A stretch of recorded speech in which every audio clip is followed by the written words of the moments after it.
ചാരു ചേച്ചിയുടെ സാമ്പാറിന് ഇത് എന്താ മണം? മൂക്ക് തുളച്ചു കയറുവാ.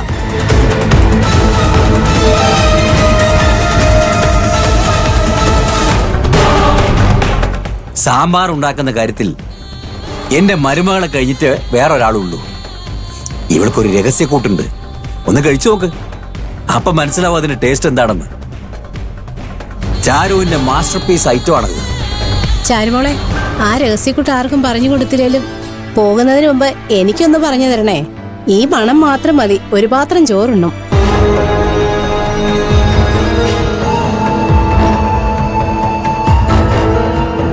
നീ എന്താ മോളെ ഇങ്ങനെ നോക്കി നിൽക്കുന്നത്? ആ സാമ്പാർ ഇങ്ങോട്ട് ഒഴിക്കേ.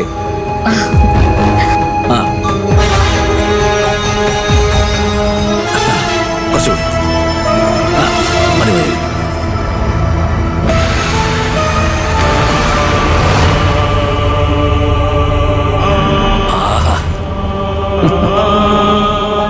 മോളെ, പരമേശ്വരനും കിരണിനെ കൊഴിച്ചു കൊടുക്ക.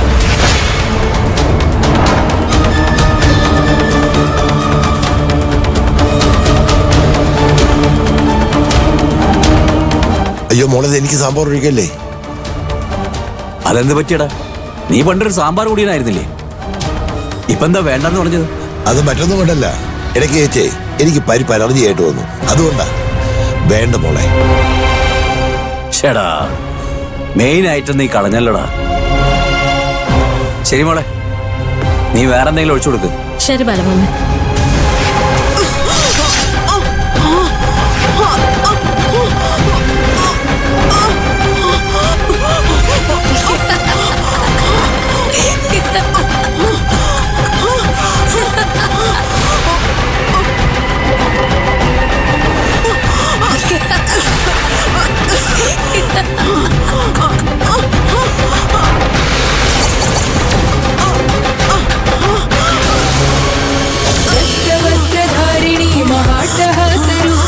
ശ്മശാന നൃത്തലാലസേ കപാലമാനധാരിണി കൃഷ്ണഖഡ്ഗശോഭിതേ ത്രിശൂലിനി കപാലികേ പ്രപഞ്ചകാരിണി ശിവേ രാജരാജപൂജിതേ ചിദഗ്നികുണ്ഡനർത്തകീ ചിദംബര പ്രവേശിനി ചിദഗ്നിഭസ്മധാരിണി ചിദംബരേശ്വരി ശിവേ ശസ്ത്രധാരിണി ദിഗംബരി ഭയങ്കരി മഹാപ്രതാപദായിനി കാലികേ നമോസ്തുതേ കാലികേ നമോസ്തുതേ.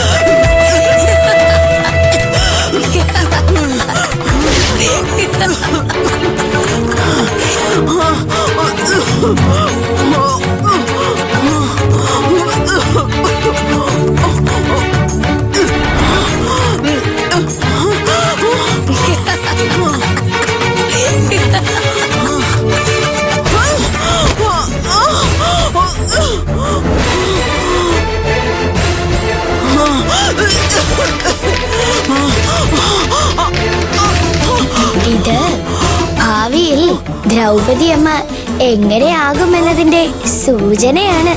നിങ്ങൾ ചെയ്യുന്ന ദ്രോഹത്തിന്റെ ഫലം ഈ ഭൂമിയിൽ വെച്ച് തന്നെ നിങ്ങൾക്ക് അനുഭവിച്ച് തീർക്കേണ്ടി വരും ദ്രൗപദി അമ്മേ. ഇതുപോലെ തൊണ്ട വരണ്ട് ദാഹിക്കുമ്പോൾ ഒരു തുള്ളി വെള്ളം പോലും നിങ്ങൾക്ക് കിട്ടാതായി പോവും. ഇനിയുള്ള കാലമെങ്കിലും മര്യാദയ്ക്ക് ജീവിക്കാൻ നോക്ക് ദ്രൗപദി അമ്മേ.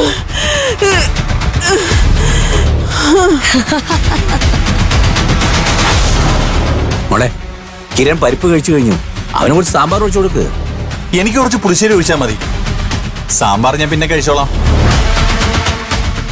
പരിപ്പ്, സാമ്പാർ, പുളിശ്ശേരി, അതാണ് ക്രമം. അങ്ങനെ വേണം കഴിക്കാൻ. അതല്ല ആന്റി, ചാരുചേച്ചി ഉണ്ടാക്കിയ സാമ്പാറിന്റെ രുചി കഴിച്ചു കഴിഞ്ഞെങ്കിലും നാവിൽ നിൽക്കണമെങ്കിൽ അത് അവസാനം കഴിക്കുന്നത് നല്ലത്. എനിക്ക് അവസാനം മതി. ആ, എങ്കിൽ പിന്നെ കിരണിന് പുളിശ്ശേരി കൊടുക്കും മോളെ.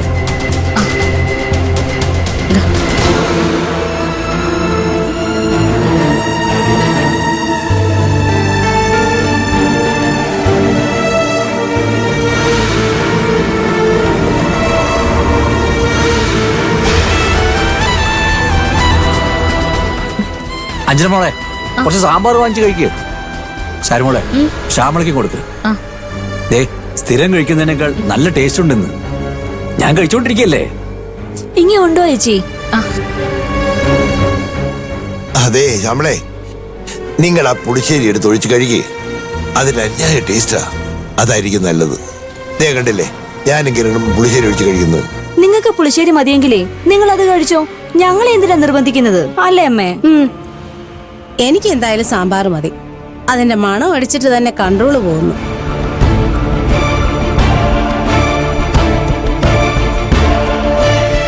ഇവരിപ്പോ എന്ത് പറഞ്ഞ് കഴിക്കുന്നതിന് തടയും? അഞ്ജന, ആ സാമ്പാർ കഴിക്കണ്ട. ആന്റി, അത് കഴിക്കല്ലേ, വേറെന്തെങ്കിലും കൂട്ടി കഴിക്കേ.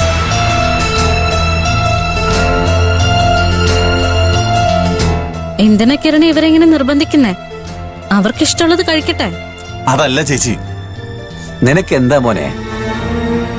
നോക്ക്, ചാരുവിന്റെ സാമ്പാറിനെ ഞാൻ വെറുതെ പുകഴ്ത്തിയതല്ല. സത്യം പറഞ്ഞ ആദ്യം ഉണ്ടാക്കിയ സാമ്പാർ കളഞ്ഞിട്ട് ദേ അരമണിക്കൂർ കൊണ്ട് ഉണ്ടാക്കിയതാണ് ഈ സാമ്പാർ. എന്നും കഴിക്കുന്നതിനേക്കാൾ ടേസ്റ്റ് ഈ സാമ്പാറിനുണ്ട്. മോളെ ഇതുവരെ ഉണ്ടാക്കിയ സാമ്പാർ ഗംഭീരം. ഇന്ന് ഇപ്പൊ വിളമ്പിയ ഈ സാമ്പാർ ഉണ്ടല്ലോ, അത് അതിഗംഭീരം. അത്രേ എനിക്കിതിനെ കുറിച്ച് പറയാനുള്ളൂ. അങ്കിൾ എന്താ പറഞ്ഞത്? ആദ്യം ഉണ്ടാക്കിയ സാമ്പാർ എടുത്തു കളഞ്ഞിട്ട് വേറെ ഉണ്ടാക്കിയെന്നോ? അതേനെ, ഞാൻ ആദ്യം ഒരു സാമ്പാർ ഉണ്ടാക്കിയിരുന്നു. പക്ഷെ അതിൽ മല്ലിയില ഇടാൻ മറന്നുപോയി. കുറച്ചു കഴിഞ്ഞ് ഞാൻ വന്ന് മല്ലിയില ഇട്ട് ഇളക്കി നോക്കിയപ്പോഴുണ്ട് അതിലൊരു പല്ലി കിടക്കുന്നു.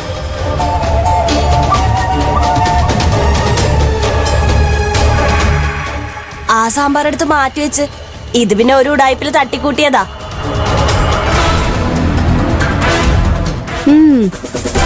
തട്ടിക്കൂട്ടിയതാണെന്നൊന്നും പറയില്ല കേട്ടോ. അന്യായ ടേസ്റ്റ്. ഇതിനാണ് കൈപ്പുണ്യം എന്ന് പറയുന്നത്. ദേ കൂട്ട് പറഞ്ഞു തന്നെന്ന് കരുതി എന്നെ കൊണ്ട് ഇങ്ങനൊന്നും ഉണ്ടാക്കാൻ പറ്റുമെന്ന് തോന്നുന്നില്ല. ആ ഇതിനിടയ്ക്ക് വേറൊരു സംഭവം ഉണ്ടായി. ഹേമയും എന്റെ മോളും മരുമോളും കൂടി വന്ന് ആ പല്ലി വീണ സാമ്പാർ എടുത്തു വെച്ച് ലാവിഷായിട്ട് അങ്ങ് കഴിച്ചു. പല്ലി വീണ സാമ്പാറായിരുന്നു അതെന്നറിഞ്ഞ് ഛർദിച്ച് അവശരായി കിടക്കുക മൂന്നുപേരും. അതുകൊണ്ട് അവരെ കാണാത്തത്.